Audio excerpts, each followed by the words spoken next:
नमस्कार दोस्तों, स्वागत है आपका हमारे यूट्यूब चैनल मैडिजेस्ट्रो में।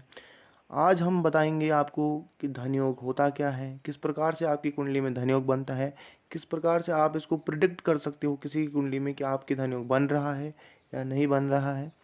इस बारे में आपको पूरी जानकारी देंगे आज इस वीडियो में। तो देखिए दोस्तों, धन योग क्या होते हैं इस बारे में जानते हैं। देखिए, जन्म कुंडली में धन योग किस प्रकार से बनता है ये चीज़ जानेंगे आज। तो देख लीजिए, धन योग से जुड़े हुए हमारी कुंडली में कौन कौन से भाव होते हैं जो हमारी कुंडली में रिप्रेजेंट करते हैं कि हमारा फाइनेंस कैसा होगा, हमारे पास कितना पैसा आएगा। इन सब चीज़ों के बारे में हमें बताते हैं। तो देख लीजिए, सबसे पहले आपका है द्वितीय भाव, जो कि आपकी बैंक बैलेंस को दिखाता है। इसके बाद आपका 11th हाउस लॉर्ड, जो कि आप कमा रहे हो, जैसे कि आपकी कोई नौकरी है या फिर आपका कोई बिजनेस है, तो जो वहाँ से पैसा आता है वो आपका 11वां घर है, यानी कि 11th हाउस है। 11th हाउस के द्वारा ये आपको दिखाई देगा कि आप कितना पैसा अर्न करोगे, जो आप कमाओगे पैसा वो कितना होगा। सेकेंड हाउस है कि आपका कितना पैसा बचेगा, जो आपके बैंक बैलेंस में होगा, जो आपकी सेविंग्स होगी, वो सेकेंड हाउस होती है। इसके बाद देखिए फर्स्ट हाउस। देखिए फर्स्ट हाउस आप खुद हो, तो देखिए आपका खुद का पावरफुल होना बहुत ज़रूरी है। फर्स्ट हाउस को इसीलिए यहाँ पे देखा जाता है, और फर्स्ट हाउस रिप्रेजेंट करते हैं आपको खुद को। तो सबसे ज़्यादा इंपॉर्टेंट हम है, उसके बाद हमारा पैसा है कि हम कितना कमा रहे हैं। कमा कौन रहा है? इंसान कमा रहा है, जो आप लग्न हो, यानी कि जो आप खुद हो वो कमा रहा है। यानी कि फर्स्ट हाउस रिप्रेजेंट करता है हमारी बॉडी को, हमारी माइंड को। तो इसलिए फर्स्ट हाउस बहुत ज़्यादा ज़रूरी हो जाता है धनियों के लिए। इसके बाद आपका 9th हाउस, जो कि आपकी भाग्य स्थान है। भाग्य आपका दिखाता है कि आपको कितना भगवान की तरफ से सपोर्ट मिलेगा, आपके सरकमस्टांसेस जो आपके जीवन में विभिन्न घटनाएं होती हैं वो कितना आपको धन कमाने के लिए प्रेरित करेंगी, या फिर आपको धन कमाने की डिफरेंट डिफरेंट अपॉर्चुनिटीज़ देगी। जो आपके पास परिस्थितियां बनेंगी धन कमाने की, वो किस प्रकार की बनेगी, ये 9th हाउस रिप्रेजेंट करता है। आपको धन कमाने में सरलता होगी या कठिनता होगी, ये भी 9th हाउस इसमें बहुत बड़ा रोल प्ले करता है। तो तो दोस्तों, ये हैं वो भाव जो हमारी कुंडली में धन को रिप्रेजेंट करते हैं, आपकी फाइनेंस को रिप्रेजेंट करते हैं।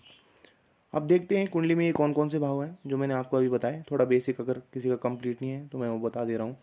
दूसरा भाव, ये आपका दूसरा भाव है। ये आपका 11th हाउस है, जहाँ पे मैंने रेड मार्क किया है। ये आपका 9th हाउस है। और फर्स्ट हाउस जहाँ पे 1 नंबर लिखा हुआ है वो है आपका फर्स्ट हाउस। तो आई होप आप लोग समझ चुके होंगे कौन कौन से हाउसेज हैं जो धन को रिप्रेजेंट करते हैं। 9th house, 11th house and second house.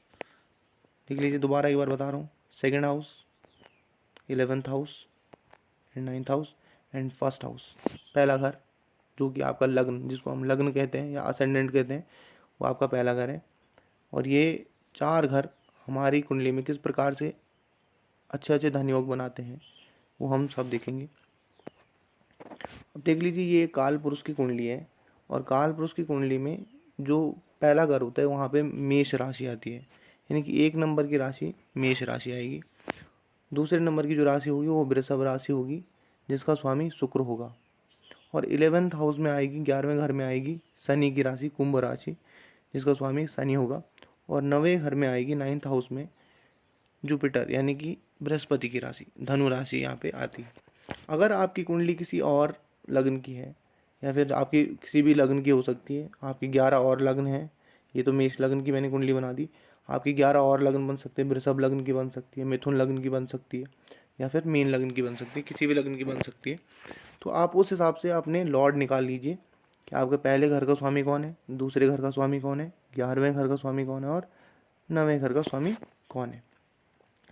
तो अब मैं आपको योग बता रहा हूँ काल पुरुष की कुंडली के हिसाब से, कि आपकी काल पुरुष की कुंडली के हिसाब से दूसरे घर का स्वामी कौन बनेगा, वीनस बनेगा। 11th हाउस लॉर्ड कौन बनेगा, सैटर्न बनेगा।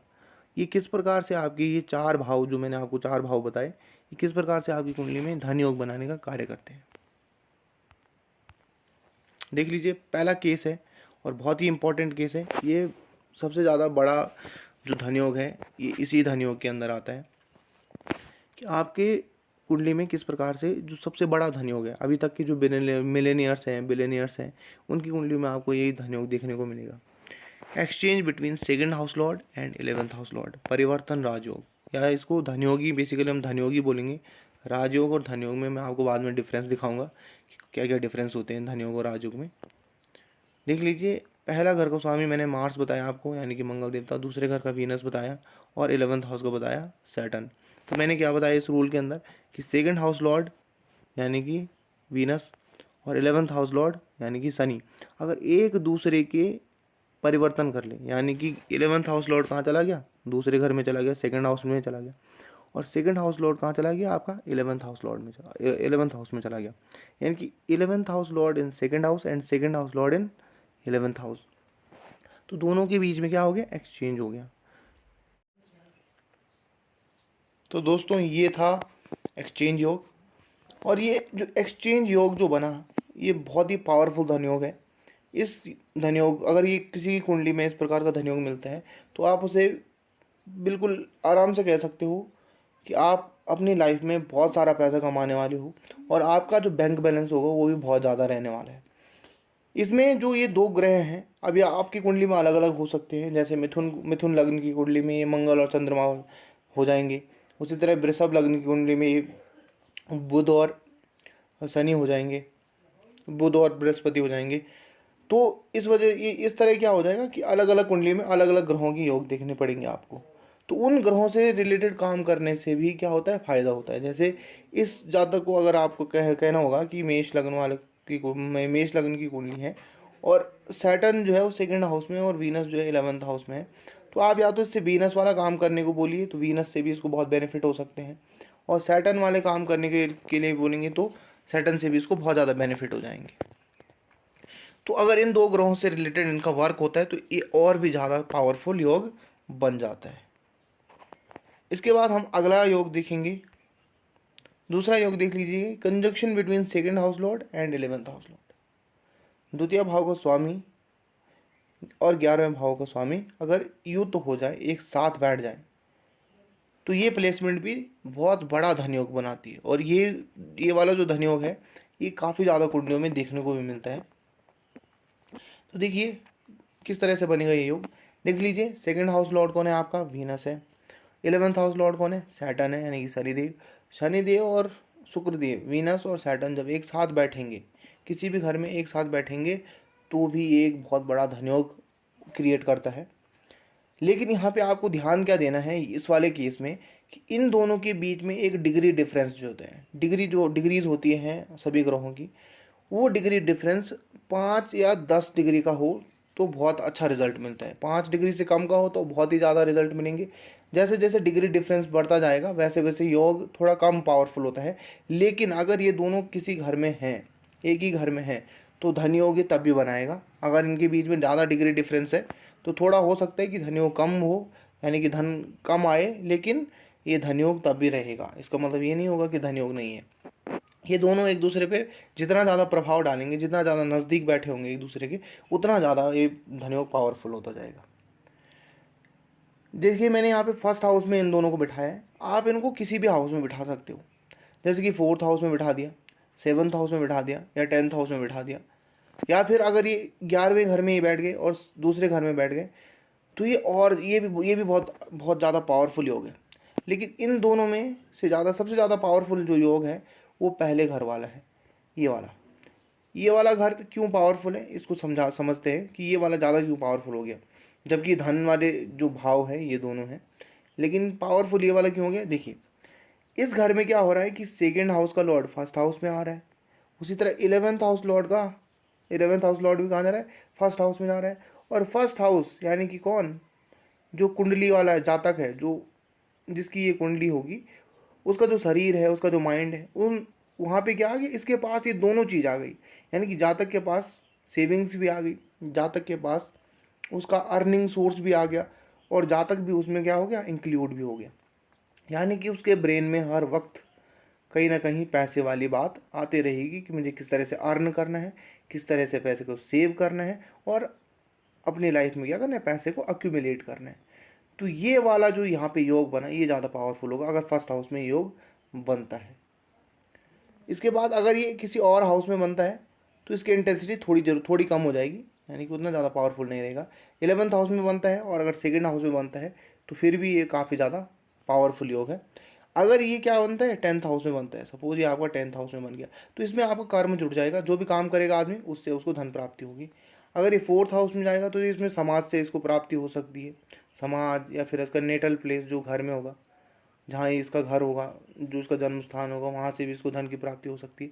अगर ये बुरे घर में बनता है, जैसे कि 8th हाउस में बन गया, तो यहाँ पे स्ट्रगल ज़्यादा बढ़ जाएंगे 8th हाउस के केस में, कि 8th हाउस में क्या होगा, स्ट्रगल बढ़ जाएंगे और तब जाके धन की प्राप्ति होगी। लेकिन याद रखिएगा दोस्तों, धन की प्राप्ति जरूर होगी, धन की प्राप्ति होनी ही होनी है। ऐसा नहीं होगा कि धन की प्राप्ति नहीं होगी। ये योग किसी भी घर में बने, अगर ये 12th हाउस में भी घर बनेगा, 12th हाउस लॉस का होता है, यहाँ पे लॉस होते हैं। लेकिन लॉस क्या होगा, यहाँ पे होगा क्या कि आदमी पैसा कमाएगा, सेव भी करेगा, लेकिन खर्चा भी होगा, उसका क्या हो जाएगा, खर्चा भी होगा, खर्चा यहाँ पे काफ़ी ज़्यादा हो जाएगा। लेकिन ये योग अगर किसी भी घर में बन रहा है तो आपको पैसा ज़रूर मिलेगा, ये कन्फर्म है। वहाँ पे सेविंग भी होगी, खर्चा भी होगा, सब चीज़ होगा अगर गलत हाउस में बनता है। जैसे 6th हाउस में बन गया तो यहाँ पे क्या होगा, कॉम्पिटिशन्स बढ़ जाएंगे यहाँ पे धन कमाने के केस में। लेकिन वो कॉम्पिटिशन्स के केस में भी क्या हो जाएगा, कॉम्पिटिशन में रह के भी काफ़ी ज़्यादा पैसा कमा लेगा। अगर केंद्र और त्रिकोण में बन रहे हैं, देख लीजिए केंद्र, ये 4 घर, ये 4 घर केंद्र हो जाएंगे। त्रिकोण में देख लीजिए, ये यहाँ पे 5 नंबर का और 9 नंबर का त्रिकोण। और फर्स्ट हाउस का तो मैंने बता दिया कि फर्स्ट हाउस सबसे ज़्यादा पावरफुल है। तो अगर 9th हाउस में बन रहा है या 5th हाउस में बन रहा है तो यहाँ पे भी बहुत अच्छी रिजल्ट देगा। तीसरे घर में क्या होता है, एफर्ट का घर है, आप जितनी भी एफर्ट लगाते हो तो यहाँ पे क्या हो, थोड़ी एफर्ट बढ़ जाएगी, थोड़ी एफर्ट लगाने के बाद धन की प्राप्ति होगी, लेकिन धन की प्राप्ति होगी। तो अगर ये योग आपको किसी भी कुंडली में मिल जाता है कि 11th हाउस लॉर्ड और 2nd हाउस लॉर्ड एक साथ बैठे हैं, तो यहाँ पे ये भी क्या है, एक बहुत ज़्यादा पावरफुल योग है। और इस जादू को आप कह सकते हैं कि आप काफ़ी ज़्यादा पैसा अर्न करने वाले हो अपने फ्यूचर में। अब अगला देखते हैं, aspect relationship between 2nd house Lord and 11th house Lord. देखिए 2nd हाउस लॉर्ड और 11th हाउस लॉर्ड अगर एक दूसरे को दृष्टि से देख लें, एक दूसरे को देख लें, तब भी आपका धन योग क्रिएट होता है। और ये आपको काफ़ी ज़्यादा केसेस में मिल जाएंगे। यहाँ पे भी देख लीजिए, वही मैंने कालपुरुष की कुंडली है, 11th हाउस लॉर्ड आपका वही सैटर्न बनेगा और 2nd हाउस लॉर्ड कौन बनेगा, वीनस, यानी कि शुक्रदेव। देख लीजिए ये दोनों एक दूसरे को कैसे देख सकते हैं अगर इनका दृष्टि संबंध बन रहा है। देखिए सैटर्न के पास तो और दृष्टियाँ होती है, लेकिन वीनस के पास क्या होती है, 7वीं दृष्टि ही होती है मात्र। तो इन दोनों के केस में सिर्फ आपका क्या होगा, सैटर्न क्या करेगा, एक दूसरे के 7वें घर में अगर ये दोनों बैठ जाएं कहीं भी, तो यहाँ पे क्या बन जाएगा, इनके बीच में एक रिलेशन बन जाएगा, ये दोनों एक दूसरे को देखेंगे। सैटर्न क्या करेगा, सैटर्न किसको देखेगा, वीनस को देखेगा, सैटर्न वीनस को देखेगा और वीनस सैटर्न को देखेगा। और जब ये दोनों एक दूसरे को देखेंगे तो सैटर्न अपनी एनर्जी वीनस को देगा और वीनस अपनी एनर्जी सैटर्न को देगा, जो कि बना देगा आपके लिए एक बहुत ही अच्छा धन योग। यहाँ पे देख लीजिए सैटर्न उच्च राशि में भी है, अगर उच्च राशि का सैटर्न आ जाए या फिर वीनस उच्च का हो जाए, वीनस 12वें में उच्च का हो जाएगा, तब भी क्या होगा, ये धन योग की इंटेंसिटी बढ़ जाएगी। लेकिन अगर आपकी किसी भी कुंडली, किसी की भी कुंडली है और उसमें 11th हाउस लॉर्ड और 2nd हाउस लॉर्ड इस तरह से एक दूसरे को देख रहे हैं, तो आपका योग जरूर बनेगा। एक बात मैं आपको यहाँ पे और बता दूँ, बहुत सारी अलग अलग जो लग्न की कुंडलियाँ बनती हैं, जैसे कि सपोज यहाँ पे मैं कहूँ कि कोई ऐसी कुंडली बन गई जिसमें मंगल, ये शनि जो होगा लॉर्ड बन जाएगा 2nd हाउस लॉर्ड, और मंगल जो होगा 11th हाउस लॉर्ड बन जाएगा। तो इन दोनों के केस में जो होगा, इनकी दृष्टियाँ क्या होती है, ज़्यादा होती है। मंगल 4थी दृष्टि से देखता है और शनि 10वीं दृष्टि से देखता है। तो ये दोनों क्या करेंगे, अलग अलग जगहों पे बैठ के भी एक दूसरे को देख सकते हैं। ज़रूरी नहीं है कि एक से ये दोनों क्या हो, एक ही एक्सेस में हो या फिर एक 7वें में हो, एक दूसरे के एक सातवें और एक में बैठे हों, एक दूसरे के आमने सामने बैठे हो, उस केस में अलग कंडीशन हो जाएगी। तो इस वाले केस में आपको क्या रखना है कि रिलेशनशिप बनना चाहिए 2nd हाउस लॉर्ड और 11th हाउस लॉर्ड का। अगर दृष्टि संबंध बन जाता है तो ये भी एक बहुत अच्छा धनयोग बन जाता है। इसके बाद अगला केस देखिए, मैं सभी केस आपको आज डिस्कस करूँगा, आपका कोई भी केस नहीं छूटेगा जिसमें आप ये कह सको कि आपका धनयोग था और ये वाला धनयोग आपने बताया नहीं। देख लीजिए सभी प्रकार के धनयोग बता रहा हूँ। अब देखिए इस वाले योग, इसमें देखिए इसमें किस प्रकार का है, राशि परिवर्तन। अगर दशमेश और द्वितीय इसका राशि परिवर्तन, अब देखिए ये थोड़ा लो डिग्री के जो मैं बता रहा हूँ, अब ये थोड़ा कम डिग्री के धनयोग है। इन धनयोग में थोड़ा क्या होगा, थोड़ा ज़्यादा एफर्ट लगेगी, काम करना पड़ेगा, लेकिन पैसे की प्राप्ति होती है। तो किस प्रकार से ये वाला योग बनेगा, देखिए 10 कौन सा होगा, 10th house Lord. 10th house Lord यहाँ पे कौन बनेगा, सैटर्न बनेगा। इस कुंडली में सैटर्न 11th भी बन रहा है और 10th भी बन रहा है। लेकिन कोई और कुंडलियाँ जैसे और लग्न की होंगी तो वहाँ पे क्या आ जाएगा, 11th हाउस लॉर्ड और 10th हाउस लॉर्ड अलग अलग हो सकते हैं। यहाँ पे देख लीजिए 10th हाउस लॉर्ड है सैटर्न और सेकंड हाउस लॉर्ड कौन है? वीनस, यानी कि शुक्रदेव। अब यहाँ पे देखिए कि अगर आपका 10th house Lord second house में चला जाए और सेकंड हाउस लॉर्ड वीनस यहाँ से आपके कहाँ पर बैठ जाए? 10th हाउस में बैठ जाए, तो ये वाला जो एक्सचेंज हो गया, ये एक्सचेंज हो गया कि दसम का स्वामी कहाँ चला गया? 10th हाउस लॉर्ड कहाँ चला गया? सेकंड हाउस में। और सेकंड हाउस लॉर्ड कहाँ चला गया? 10th हाउस में। तो ये जो एक्सचेंज है ये भी आपको क्या करता है? पैसा देने का कार्य करता है। कि आपका जो कर्म है वो कहाँ से जुड़ गया? आपके पैसे से जुड़ गया, धनेश से जुड़ गया। सेकंड हाउस क्या होगा? धनेश। तो धनेश से कहीं ना कहीं धन भाव या धनेश से अगर इन दोनों का संबंध हो जाता है तो ये भी क्या करेगा? पैसा देने का काम करेगा। उसी तरह अगर 10th हाउस लॉर्ड और 11th हाउस लॉर्ड के बीच में कोई कनेक्शन बन जाए, यहाँ पे तो क्या हो रहा है? शनि दोनों का स्वामी बन रहा है, लेकिन अगर अलग अलग ग्रह स्वामी बनते हैं, जैसे कि मिथुन लग्न की कुंडली की बात करूँ मैं, तो मिथुन लग्न की कुंडली में क्या हो जाएगा? यहाँ पे मीन राशि आ जाएगी और 11वें में कौन सी राशि आ जाएगी? मंगल की राशि आ जाएगी, मेष राशि। तो मेष राशि और मंगल और अगर इसके बीच में रिलेशन बन जाता है जुपिटर के बीच में, बृहस्पति के बीच में, तो भी क्या बनेगा? यहाँ पे एक अच्छा धनयोग बन जाएगा। तो यहाँ पे देख लीजिएगा 10th लॉर्ड कहाँ गया? दूसरे घर में गया, और दूसरे घर का स्वामी कहाँ चला गया? 10th में चला गया। तो ये भी एक अच्छा योग है, लेकिन इतना ज़्यादा पावरफुल नहीं है। जो मैंने इससे पहले योग बताए वो ज़्यादा पावरफुल योग है, वो ज़्यादा पैसा कमाएंगे लोग। ये थोड़ा कम पैसा कमाएंगे अगर इस प्रकार का योग आपको देखने को मिलता है। अब देखिए आपका केस 5, ये थोड़ा और ज़्यादा लो लेवल का है, लेकिन बहुत ही अच्छे लेवल का, मतलब एक अच्छा पैसा अर्न कर सकते हैं आदमी। जितनी इसकी डिज़ायर होगी, जितना ये चाहेगा पैसा कमाना, उतना पैसा कमा लेगा, जितना कि इसको लाइफ सस्टेन करने के लिए चाहिए होगा।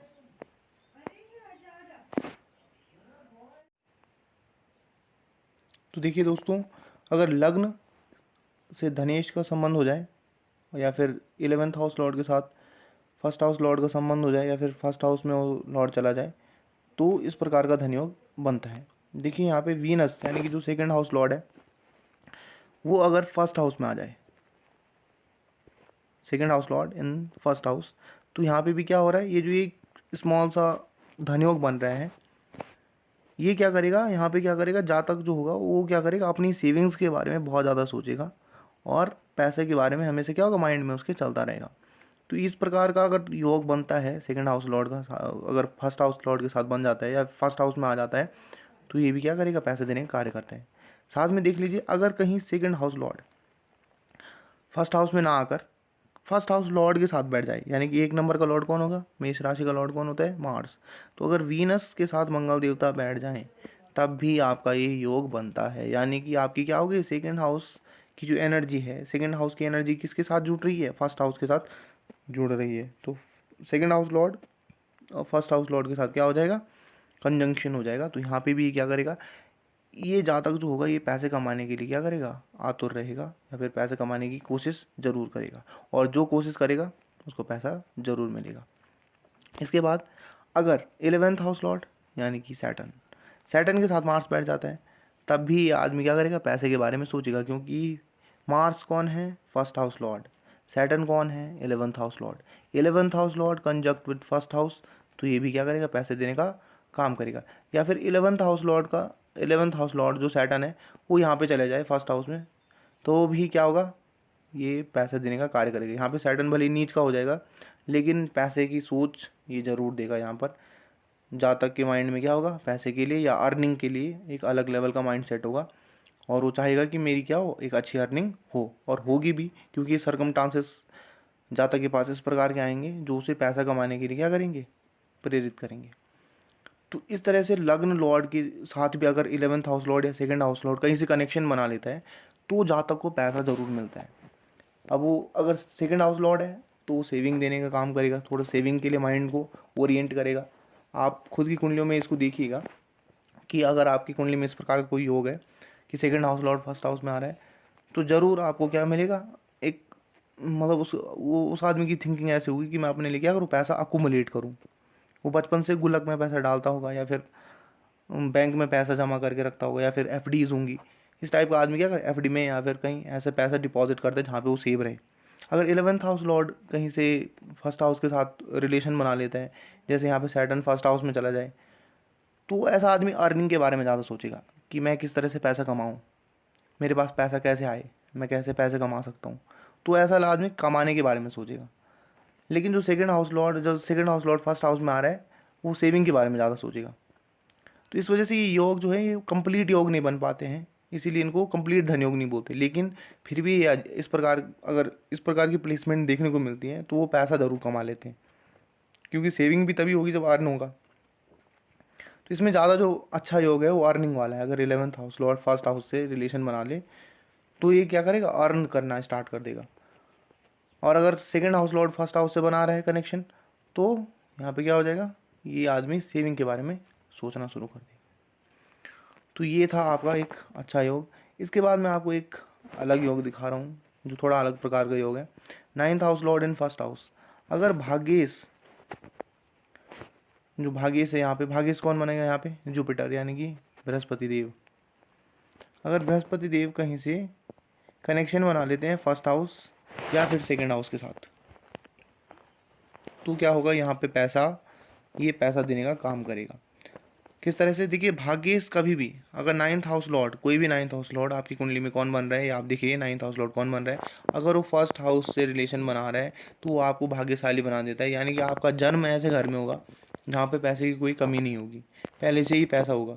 यहाँ पे आपको अर्न करने की ज़रूरत नहीं है, सेव करने की ज़रूरत नहीं है, ये आपको पैसा ऑलरेडी क्या होगा, मिलेगा। पहले से ही आपके क्या होगा, अकाउंट में पैसा होगा, या फिर आपके घर वालों के अकाउंट में पैसा होगा, यानी कि आप भाग्यशाली हैं पहले से ही। अगर सेकंड हाउस के साथ ही कनेक्शन बना रहा है तो ये क्या करेगा, आपको पैसा कमाने में क्या होगा, आपका लक साथ देगा। आप जब भी पैसा कमाने जाओगे या फिर पैसा सेव करने जाओगे या फिर आप कहीं से पैसा अर्न कर रहे हो, तो यहाँ पे ये सेकंड हाउस को क्या करेगा, हेल्प करेगा, या फिर आपके पैसे को बढ़ाने में हेल्प करेगा। तो ये भी आपका एक प्रकार का बहुत अच्छा योग है। अगर 9th हाउस लॉर्ड कहीं से जुड़ जाता है, कहाँ से, फर्स्ट हाउस से रिलेशन बना देता है या फिर सेकंड हाउस से रिलेशन बनाता है। अगर ये 11th हाउस से भी रिलेशन बनाता है जुपिटर, या फिर यहाँ पे जो आपका 9th हाउस लॉर्ड बन रहा है आपकी कुंडली में, अगर 11th हाउस लॉर्ड या 11th हाउस के साथ कनेक्शन बना रहा है, तब भी ये आपको क्या करेगा, पैसा कमाने में हेल्प करेगा। यहाँ पे लक क्या होगा, आपके पैसे कमाने में हेल्प करेगा। वैसे 9th हाउस लॉर्ड जहाँ भी जाएगा उस हाउस को हेल्प करता है बढ़ने के लिए, या फिर उसके अंदर जो भी आपके कारकत्व आते हैं उनको एक्सप्रेस करने के लिए। तो जुपिटर भी क्या कर रहा है, यहाँ पे धन योग बनाने में हेल्प कर रहा है। अब जो मैंने आपकी प्रीवियस आपको जितने भी योग बनाए, अगर उनमें 9th हाउस लॉर्ड का कोई कनेक्शन बनता है, जो पहला वाला योग बताया जिसमें एक्सचेंज था 11th हाउस लॉर्ड और सेकंड हाउस लॉर्ड का, अगर वहाँ पे कहीं जुपिटर आ जाता है, तब भी ये योग क्या हो जाएगा, तब ये बहुत ज़्यादा पावरफुल हो जाएगा। जो बिलियनियर्स और मिलियनियर्स होते हैं उनकी कुंडली में क्या होते हैं, 9th हाउस लॉर्ड बहुत ज़्यादा इम्पैक्ट डालता है। 9th हाउस लॉर्ड किसी बहुत ही अच्छी कंडीशन में बैठा रहता है और वो क्या करता है, सेकंड हाउस या फिर 11th हाउस, इन दोनों के किसी लॉर्ड के साथ क्या हो जाएगा, बैठ जाएगा। या फिर आपको सेकंड हाउस लॉर्ड के साथ कौन बैठ गया, यहाँ पे देख लीजिए 9th हाउस लॉर्ड किसके साथ बैठ गया, सेकंड हाउस लॉर्ड के साथ बैठ गया। तो यहाँ पे भी क्या हो जाएगा, ये भी एक बहुत अच्छा धनयोग बनाने का काम करेगा। तो इस तरीके से जो डिफरेंट योग मैंने बताए, उनको आप अपनी कुंडलियों में लगाइए और देखिए कि हमारी कुंडली में कौन सा योग बन रहा है। क्या सेकंड हाउस लॉर्ड और 11th हाउस लॉर्ड के बीच में कोई कनेक्शन है, क्या सेकंड हाउस और 11th हाउस लॉर्ड जो है उनका लग्न से कोई संबंध बन रहा है, या फिर लग्न लॉर्ड से संबंध बन रहा है, या 10th हाउस से संबंध बन रहा है, या फिर आपका भाग्य से संबंध बन रहा है। अगर इनके आपस में कुछ थोड़े बहुत संबंध है या फिर ज़्यादा पावरफुल संबंध है, तो उतनी ज़्यादा पावर क्या हो जाएगी, पैसे कमाने की इंटेंसिटी बढ़ जाएगी, पैसा सेव होने की इंटेंसिटी बढ़ जाएगी, बैंक बैलेंस उतना ज़्यादा हो जाएगा, या फिर बैंक बैलेंस बढ़ाने में आपको क्या होगी, हेल्प मिलेगी। तो इस पर ये सारे जो इतने मैंने योग बताए आपको, इनको आप डिफरेंट कुंडलीज में लगाइए। अगर आप इनमें किसी सेलिब्रिटी की कुंडली में अगर आप लगाना चाहते हो, तो आपको ज़रूर इनमें से कुछ ना कुछ धन योग आपको वहाँ पे देखने को मिलेंगे। खासकर जो मैंने आपको पहला, दूसरा और तीसरा योग बताया, वो बहुत ही ज़्यादा पावरफुल योग है, और वो योग आपको सबसे ज़्यादा कुंडलियों में देखने को मिलेंगे कि आपका क्या हो रहा है, एक्सचेंज हो रहा है, या फिर लग्न, इसमें लग्न लॉर्ड या फिर दोनों कंजक्शन में आ रहे हैं, 11th हाउस लॉर्ड और सेकंड हाउस लॉर्ड, या फिर क्या होगा कि लग्नेश और सेकंड हाउस लॉर्ड और 11th हाउस लॉर्ड कहीं से आपस में कनेक्शन बना रहे हैं, या फिर दृष्टि संबंध बन रहा है उनके बीच में। तो ये योग आपको बहुत सारी कुंडलियों में देखने हैं। आप बिल गेट्स की कुंडली खोल के देखिए, आपको नेट में अवेलेबल मिल जाएगी। बिल गेट्स की कुंडली देखिए, जो कि पूरे वर्ल्ड का एक रिचेस्ट आदमी बना था एक टाइम पे। अब तो इलॉन मस्क हो गया। इलॉन मस्क की कुंडली भी आप देख लीजिए, वहाँ पे भी आपको कोई ना कोई योग जरूर देखने को मिलेंगे। तो ये योग अगर आप किसी कुंडली में लगाओगे अपने, अगर आपके नज़दीक कोई ऐसा आदमी है जो बहुत ज़्यादा पावरफुल है फाइनेंशियली, तो फाइनेंशियली जो भी पावरफुल आदमी, उनकी कुंडलियों में आप एक योग लगा के देखिए, आपको ज़रूर ये योग देखने को मिलेंगे, जितने भी योग मैंने बताए आपको। Thank you so much. Please like, share and subscribe. Do not forget to click bell icon.